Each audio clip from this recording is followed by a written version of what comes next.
Bonjour, j'espère que vous m'entendez. Donc on se retrouve pour un live concernant la cohérence cardiaque.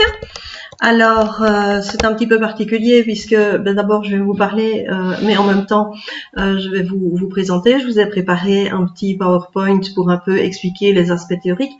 Alors je vous rassure tout de suite, hein, ça va durer, il y a 3 slides, donc ça va parce que le principe de la cohérence cardiaque est assez simple, mais on connaît moins bien ses avantages et d'où ça vient en règle générale.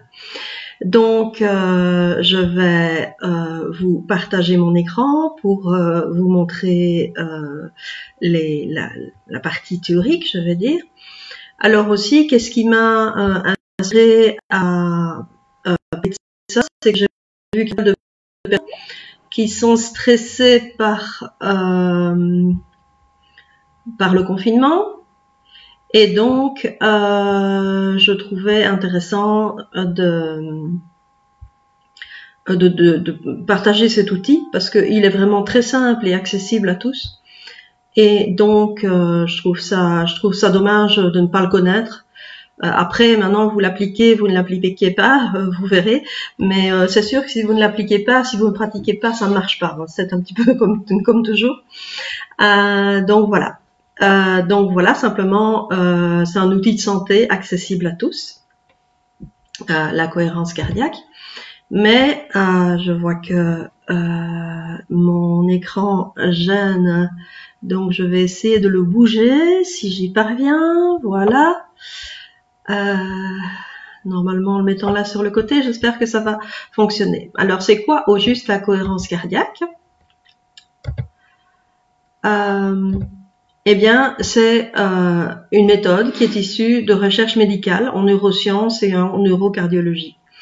On l'a surtout découvert dans les lectures que j'en ai fait parce que les techniques de mesure en fait ont évolué de sorte que maintenant on a des mesures plus précises qui permettent justement de mesurer quelque chose qui était intuitif avant. Alors, c'est basé sur quoi? C'est basé sur le fait qu'on a donc une variabilité cardiaque, c'est-à-dire une différence de pouls, de rythme cardiaque entre l'inspire et l'expire. C'est quelque chose qui est tout à fait naturel et qui existe chez tout le monde. Donc, le cœur ne bat pas au même rythme au moment où on inspire et au moment où on expire. Et plus cet écart est grand, en fait, cette variabilité cardiaque est grande, meilleure est la santé. Malheureusement, c'est un écart qui diminue lorsque l'âge avance, hein, parce que voilà, c'est comme ça pour tout le monde, mais on peut quand même faire en sorte d'entretenir cette amplitude et de la maintenir le plus longtemps possible, malgré qu'on vieillit, que ça c'est inévitable. Voilà. En fait, ce qu'on va faire, c'est réguler le rythme cardiaque par la respiration. Il y a d'autres moyens, mais la respiration reste le moyen le plus simple. Alors, ce qu'il s'agit de faire, c'est de retrouver un état qui est inné et programmé dans notre système nerveux autonome. Donc, ce n'est pas quelque chose qu'on crée ou qu'on invente. Hein. C'est quelque chose qui existe dans notre corps, c'est inscrit dedans. La seule chose, c'est d'arriver à le retrouver, cet état. C'est un état d'équilibre, de neutre, entre le système nerveux sympathique et parasympathique. Donc, la ligne au-dessus, hein, il y a SN autonome. SN, c'est pour système nerveux. Le système nerveux autonome, donc, c'est celui qui gère tout sur quoi on n'a pas de contrôle. Entre autres, la respiration, sauf que elle est double. Elle est à la fois gérée par l'autonome et par l'autre système nerveux volontaire, mais par exemple le battement du cœur, enfin tout ce qui se fait automatiquement dans notre corps.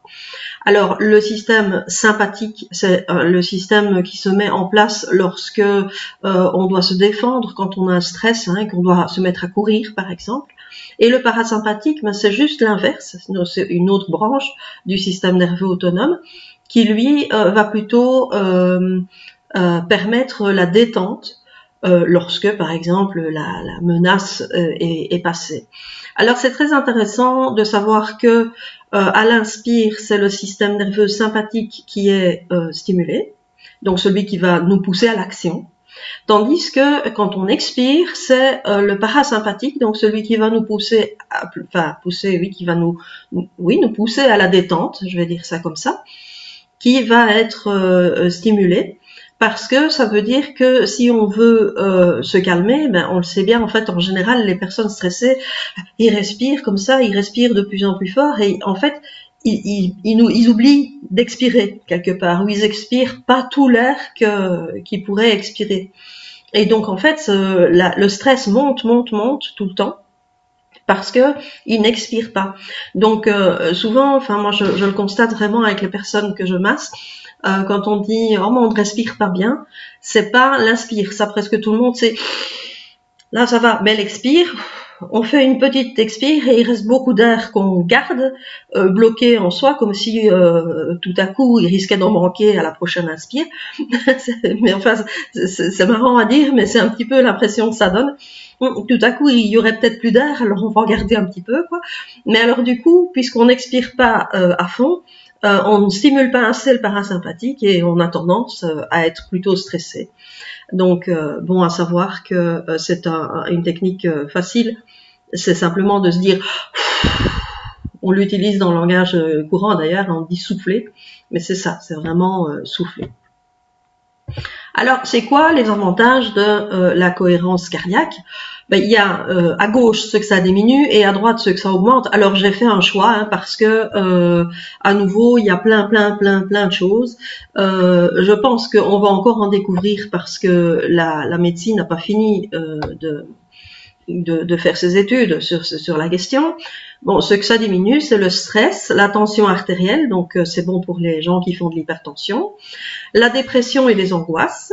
Alors le cortisol, c'est une hormone qui est une hormone de défense qu'on produit lorsqu'on est stressé. Ça diminue le vieillissement parce que ça augmente, je ne sais plus quelle hormone, parce que je suis pas médecin, mais c'est une hormone de jouvence qui est augmentée par la pratique de la cohérence cardiaque. Ça diminue les troubles de l'attention et l'hyperactivité. Et les problèmes d'asthme, les maladies inflammatoires, le cholestérol et le diabète. Donc vous voyez, on pourrait croire que c'est juste une technique pour se détendre et se relaxer, mais on a constaté, ce sont des études, c'est pas, on dit pas ça juste comme ça. Des études ont montré que ça favorisait la diminution des problèmes respiratoires, comme l'asthme, de certaines maladies inflammatoires, mais aussi bizarrement, par exemple, du diabète. J'ai même lu que ça favorisait la perte de poids et que c'est une technique qui devrait toujours être appliquée lorsqu'on souhaite faire perdre du poids à un patient. Bon, moi ça je ne sais pas, j'ai pas expérimenté, j'ai pas d'expérience là-dedans assez pour le dire, mais en tout cas c'est ce que on peut lire chez les médecins qui sont spécialistes de la question. Alors, ben, comme je l'ai dit, ça augmente la variabilité cardiaque, l'amplitude de la variabilité cardiaque, comme j'avais dit au départ. Ça augmente les défenses immunitaires, ça je pense qu'ils ont mesuré dans la salive quelque chose qui contribue à l'immunité, ils ont constaté que ça augmentait. Ça augmente l'ocytocine. L'ocytocine, c'est l'hormone de l'attachement. C'est celle qu'on produit aussi quand on va faire l'amour ou qu'on a reçu un massage. C'est une hormone qui est vraiment favorable et elle est produite ici. Ça améliore aussi au niveau mental. C'est ça qui est intéressant dans cette technique, c'est que c'est pas uniquement physique ou uniquement émotionnel ou uniquement mental. Ça travaille vraiment sur tous les plans. Ça augmente la mémoire et les facilités de communication et la coordination à cause des ondes alpha. Les ondes alpha, ce sont les ondes qu'on va produire quand on est en auto-hypnose, par exemple, ou en hypnose. Voilà, donc c'est les ondes, les mesures des ondes dans le cerveau. Ça augmente la clarté mentale, ça favorise le lâcher prise et ça améliore évidemment la présence, donc le vécu dans l'instant présent. Voilà, un petit peu pour les avantages. Alors, comment pratiquer? C'est très simple en fait. Le principe, moyen mnémotechnique pour se souvenir, c'est 365. C'est-à-dire qu'on va le faire 3 fois par jour, 6 respirations par minute. Donc, 6 respirations par minute, c'est 5 secondes d'inspire et 5 secondes d'expire. Voilà. Et on va faire ça pendant 5 minutes, 3 fois par jour. Donc, 365, c'est facile à retenir. Alors, on estime un espacement de 4 heures, parce qu'on estime que les effets se font ressentir pendant 4 heures, mais après, ils sont un peu perdus. Donc, on conseille de le faire au lever, puis avant le repas de midi, et puis en fin d'après-midi ou en début de soirée. Maintenant, moi, je pense que surtout ce qu'il s'agit de faire, c'est comme avec toutes les pratiques, on vous conseille certains trucs et puis ce qu'il faut surtout c'est le pratiquer. Et pour le pratiquer, il faut que ce soit pratique, c'est le cas de le dire, c'est-à-dire qu'il faut que ça soit en accord avec votre vie. Donc si vous au lever ça ne va pas du tout, mais juste après le petit déjeuner pourquoi pas, ben je pense qu'il faut l'adapter. Ce qui est intéressant, c'est que comme ça dure 5 minutes, donc ça fait 3 fois 5 minutes hein, sur la journée. On peut aussi le pratiquer dans le bus, par exemple, quand on rentre du travail. Vous me direz que c'est pas le cas pour le moment, mais enfin, on restera pas tout le temps en confinement. On peut, voilà, il n'y a pas besoin d'être dans des conditions particulières. Il suffit d'avoir une montre avec une trotteuse ou bien une application sur un smartphone et on peut le faire. Alors, dans quelle posture? J'ai indiqué la posture de méditation. Ce que j'appelle moi la posture de méditation, mais c'est simplement le fait d'être assis sur une chaise, les pieds au sol, ou on peut être debout, hein, ça c'est aussi, mais bien stable, avec la colonne dans sa courbure, la colonne vertébrale dans sa courbure naturelle, la tête un petit peu tirée, donc on dit toujours que c'est comme si on vous tirait avec un fil ici, on vous soulevait pour allonger la nuque, donc le menton un peu rentré. Ça, c'est la posture idéale. J'aurais pu aussi dire la posture du chanteur, parce que pour ceux qui font du chant, de l'opéra, c'est aussi la même posture, hein, comme par hasard. Évidemment, ce n'est pas du tout un hasard. Voilà. Un petit peu ce que je voulais vous dire. Et puis maintenant, je vous propose, que je vous ai présenté tout ça, je vous propose de pratiquer. Alors, j'ai repéré pour vous sur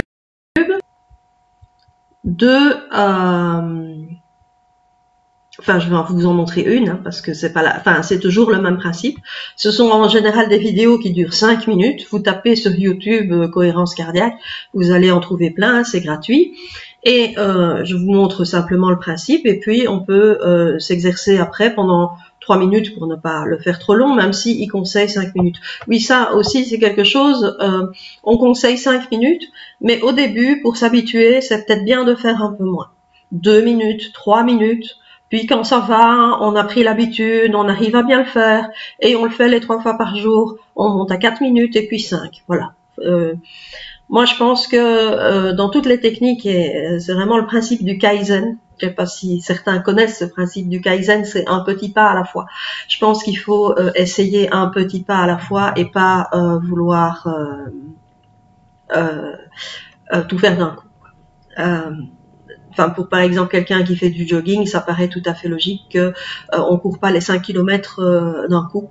On y va petit à petit, et puis on fait 5 km, puis quand on en a fait 5, on en fait 10. Vous voyez, c'est progressif. C'est dans ce sens-là. Alors, je vous montre simplement le principe.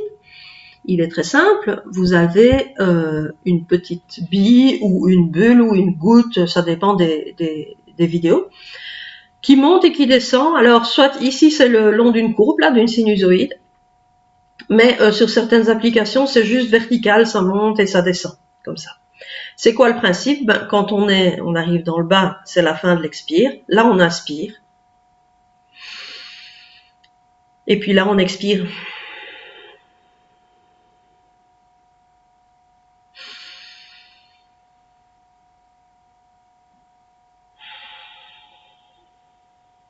Alors, j'ai lu que on conseille d'inspirer par le nez et de souffler par la bouche, donc en pinçant les lèvres comme si on soufflait à travers une paille. Je ne sais pas si c'est vraiment indispensable. Il faudra un avis médical là-dessus. Mais je pense pas que c'est ça qui va être déterminant dans votre pratique pour que ça fonctionne. Alors, j'ai assez parlé, je vous propose qu'on expérimente ensemble.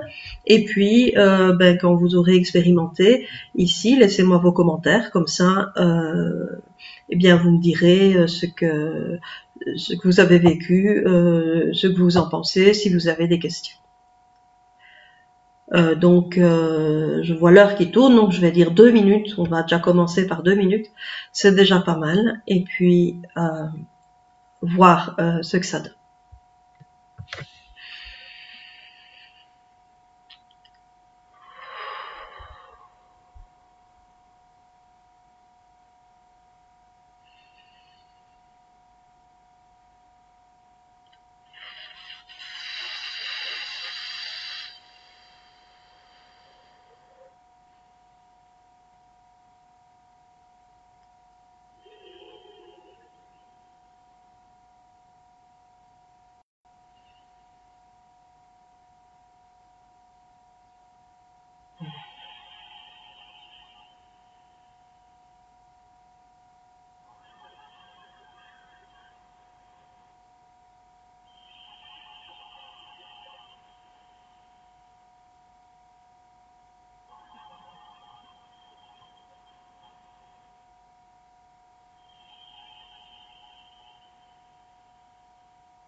Voilà.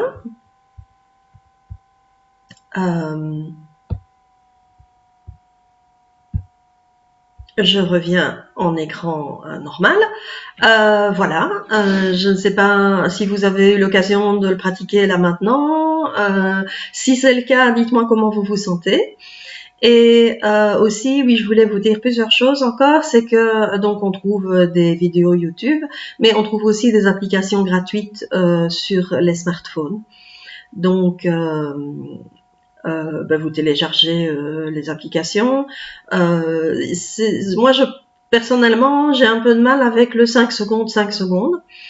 J'ai une respiration plus longue spontanément, ou en tout cas avec des arrêts en inspire, en expire. Il y a certaines applications qui sont programmables, c'est-à-dire qu'on peut changer les paramètres en fonction de sa respiration.